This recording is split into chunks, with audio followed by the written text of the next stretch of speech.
Can you see it now? All right. So question number 26. Compound X has empirical formula C2H4O. Now there's only one oxygen. So this can be aldehyde, it can be ketone, it can be alcohol.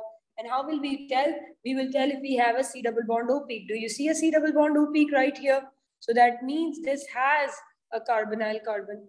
So this right here is a carbonyl carbon. So definitely it can't be alcohol. So they're saying what compound could this be? So you have a C double bond O. So let's see. What would be the skeletal formula of compound X? Oh, this is the empirical formula, right? This is not the molecular formula. So it can also be acid. It can also be ester because this is the empirical formula, simplified formula. So it can be anything actually. You have a C double bond O? Yes. So definitely it is not alcohol because alcohols do not have a C double bond O. This can't be acid either because acid has a OH peak at 3000. So you don't see that. So it's not acid either. Now you have a peak right here at 3000, only this. So let's see. Now they've shown you options where they've shown you esters. So they can be esters, yes. Can it be alcohol? No, it can't be alcohol because alcohol is supposed to have a peak at 3000. Can it be this?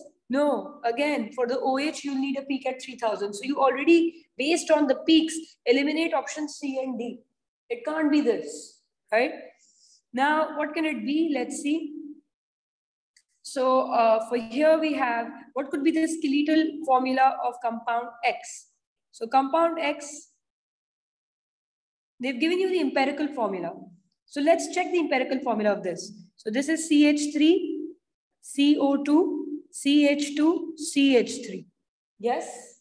And what is the formula? So there'll be C4H3 plus 2, that is 5. 5 plus 3, that is 8. And then how many oxygens? 2. So this becomes C2H4O. Is that it? C2H4O? Yes, this seems right. Let's check for B. Let's check for B. So this is a carbon, carbon, carbon, carbon. Yeah. So we have 1, 2. So third and fourth will be hydrogens. You have 2 bonds. Third and fourth would be hydrogens. You have 2. So third and fourth would be hydrogens. And this is fine. So you have how many carbons? 1, 2, 3, 4. So you have 4 carbons. How many hydrogens? 1, 2, 3, 4, 5, 6. So you have H6 and you have O2. If I write the empirical formula of this, that would be C2H3O. Is that what's given to you? No, it's given C2H4O. Therefore, B can't be the answer and the answer is A. And you already eliminated C and D based on no OH peak here. You see OH peak is very distinct, but you don't find it here. So this is A. 27. How many moles of hydrogen are evolved when excess sodium metal is added to 1 mole of citric acid? Citric acid. So what reacts with sodium metal? The acid will also react, the alcohol will also react. So all of these guys will react.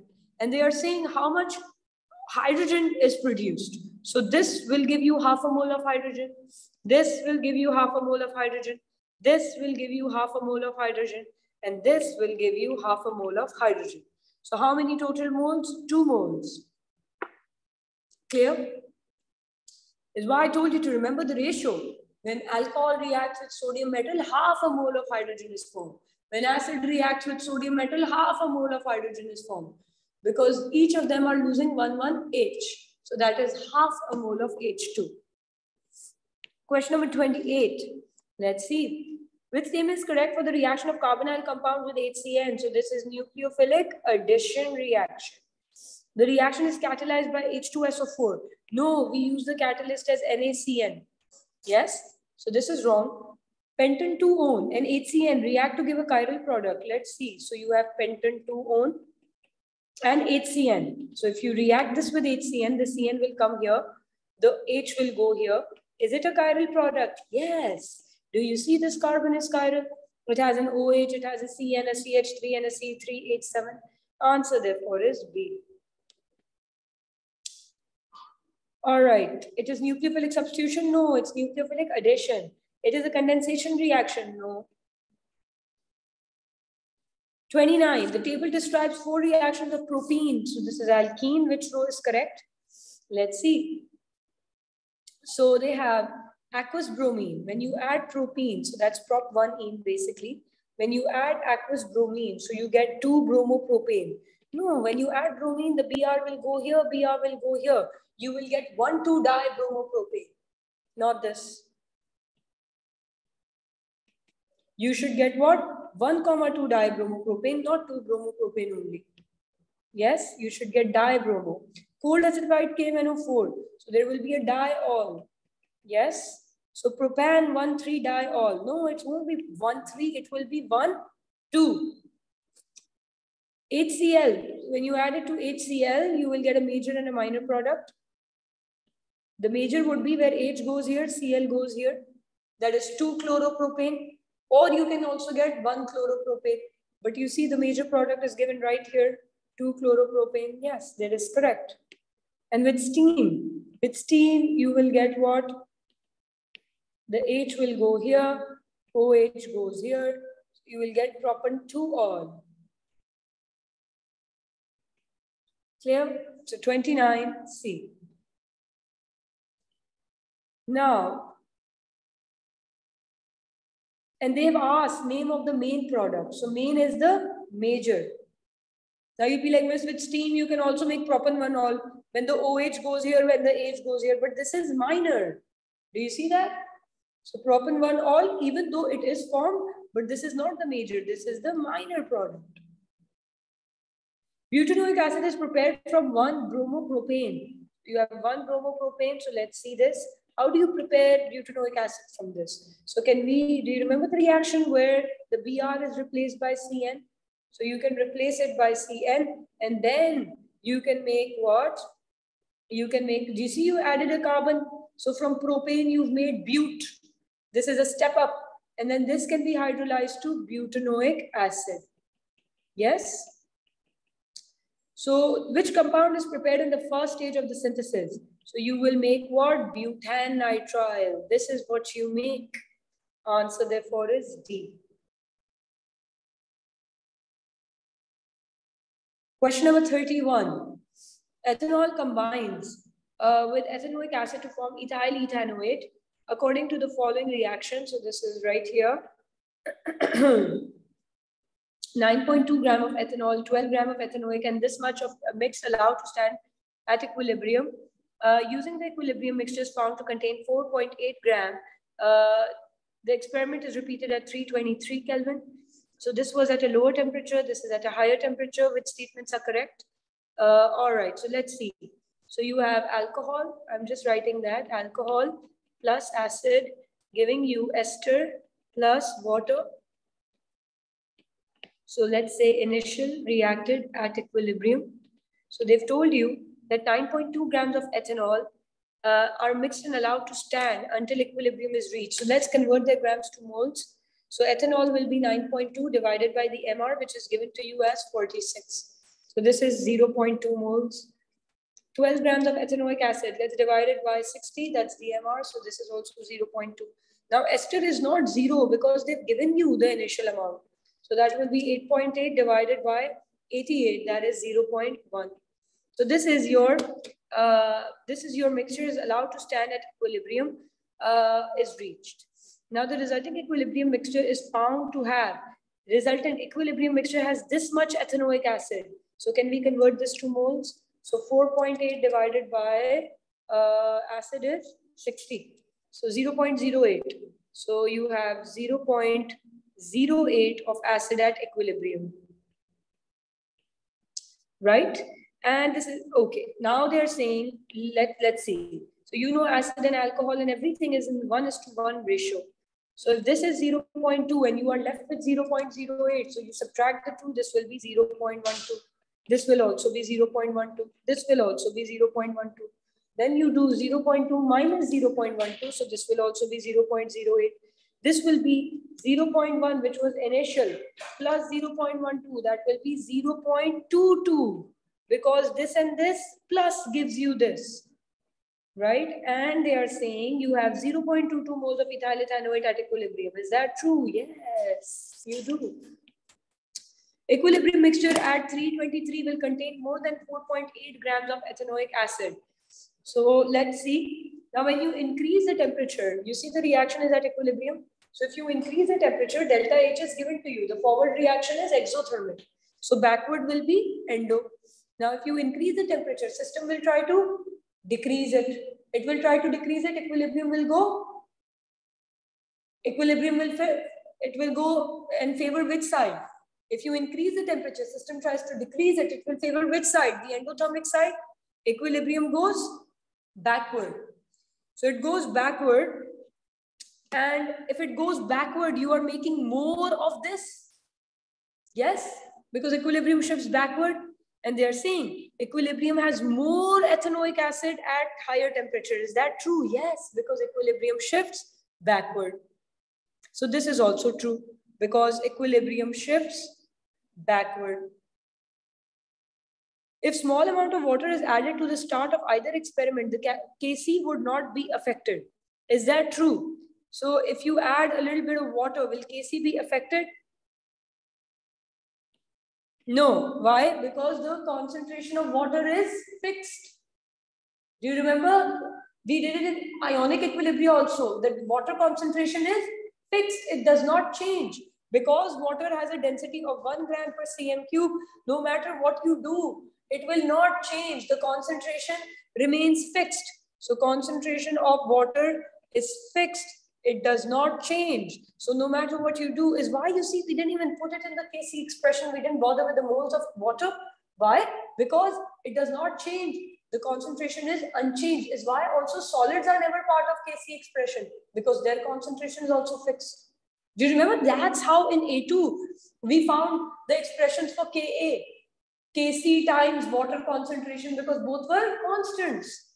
So yes, water concentration is fixed. Answer therefore is A. Clear? 32. Let's see. Now your enthalpy reactant and product. So we will just join the two. And this right here is your endothermic reaction. Because reactants have low energy, products have high energy. What reaction could this diagram refer to? So calcium carbonate decomposing. Is decomposition endothermic? Yes. So decomposition is endo. Gaseous molecule becoming atom. This is what? Atomization. Atomization is also always endothermic. Chloride aqueous becoming chloride gaseous. So aqueous to gas. That means from something which is liquid, you are making gas. Again, you are giving heat. So you are giving heat in all three processes. The answer therefore is A. All three are endothermic. Gaseous hydrocarbon has a density of this under room conditions. What could be the skeletal formula of this hydrocarbon? So let's see. Let's see how many. So you have carbon, carbon, carbon, carbon. So they're saying it is gaseous, all right? So you have 2.42 grams in 1 dm cube. So you have C4H10. So C4H10, what is the mass of this? The mass of this would be 12 times 4 plus 10. So the MR would be 12 times 4 plus 10. That is 58 grams per mole. Yes? Now, in 1 mole, you have 58 grams. Yes? And you know that in 1 mole, what is the volume? 1 mole of any gas occupies how much volume? 24 dm cube.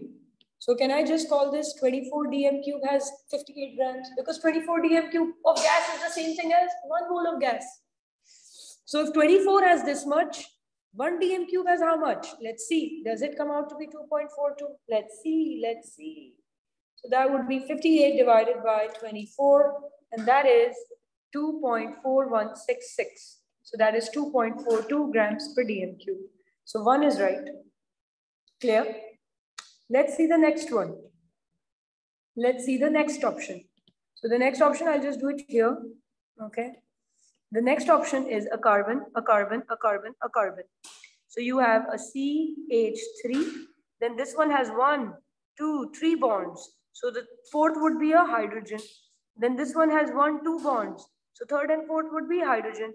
This has 2 bonds. Third and fourth would be hydrogen. So this is C4H3, 4, 5, 6, and 7, 8. So C4H8. This is C4H8.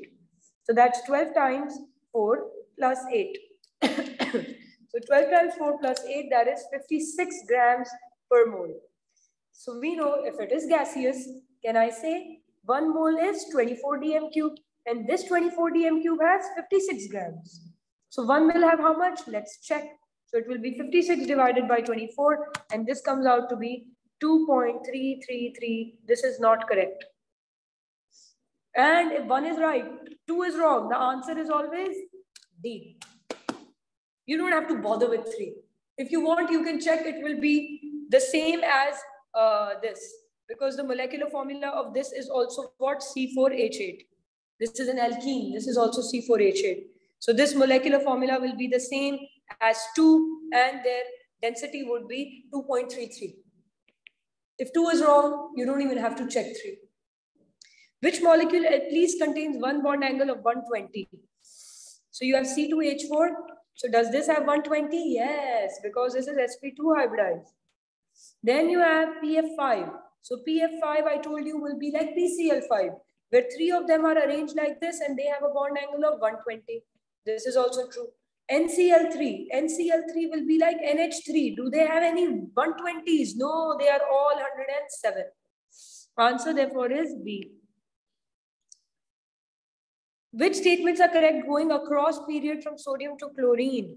So we know across the period, the charge on the nucleus increases. That is true because the number of electrons increase. And it pulls the outer shell closer to it. That is true, is why the radius decreases. Yes.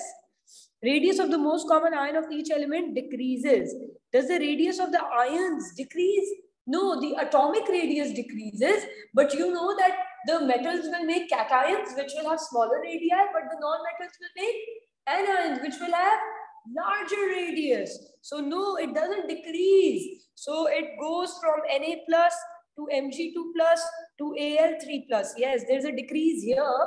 Yes, but the cationic radius will be smaller, but then when you make anions, the radius will be larger.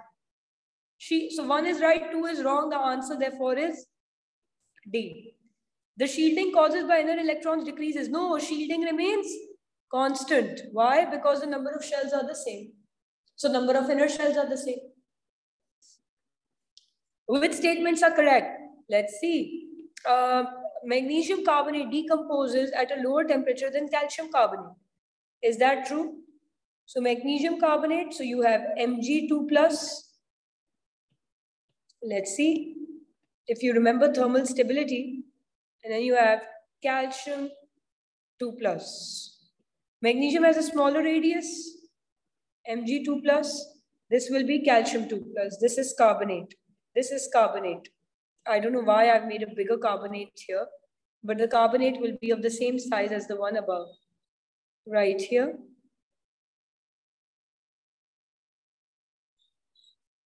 So this is your carbonate. Yes? Same size.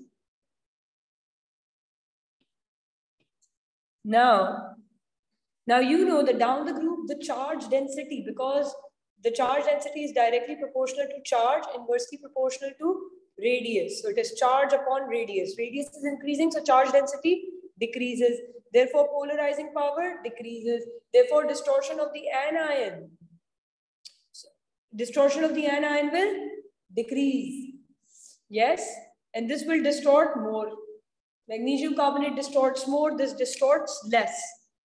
And because this distorts less, so magnesium carbonate can decompose easily because this is more covalent, less ionic. So it is less thermally stable. Yes. So since it's less thermally stable, can it decompose at a lower temperature? Yes.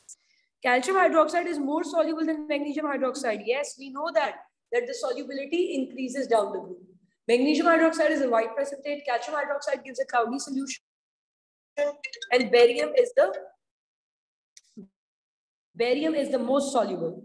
Calcium is a stronger reducing agent than magnesium. Yes, we know that the reducing power of metals increases down the group. Because what do reducing agents do? They oxidize themselves. So down the group, the reducing power increases. All right. Which statement is correct? 1,1-difluoroethane is less reactive than 1,1-dichloroethane. So let's see, difluoro. In difluoro, your bonds are between carbon and fluorine, the bond length of which is shorter. So CF has a shorter bond length. And since it has a shorter bond length, can I say it will be less reactive? Yes, because it can't break that easily because it is a stronger bond. CCl is a weaker bond. Why is it a weaker bond? Because of greater bond length. So one is right. 1,1-difluoroethane is polar. So yes, it is polar because fluorine is more electronegative and the molecule is not symmetric. The CF bond is stronger than CCl. Yes, answer is A. Which pair of compounds can be distinguished using testing with alkaline aqueous iodine? Butanal and butanol.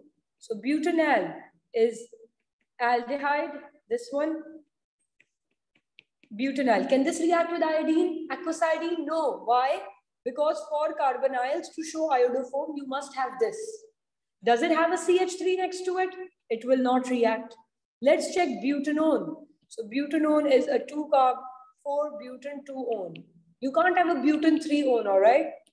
Can this react with aqueous iodine? Yes, because it has a CO with a CH3 next to it. So can you differentiate between the two using iodine? Yes, because this doesn't react, this does react. Pentan 2-one.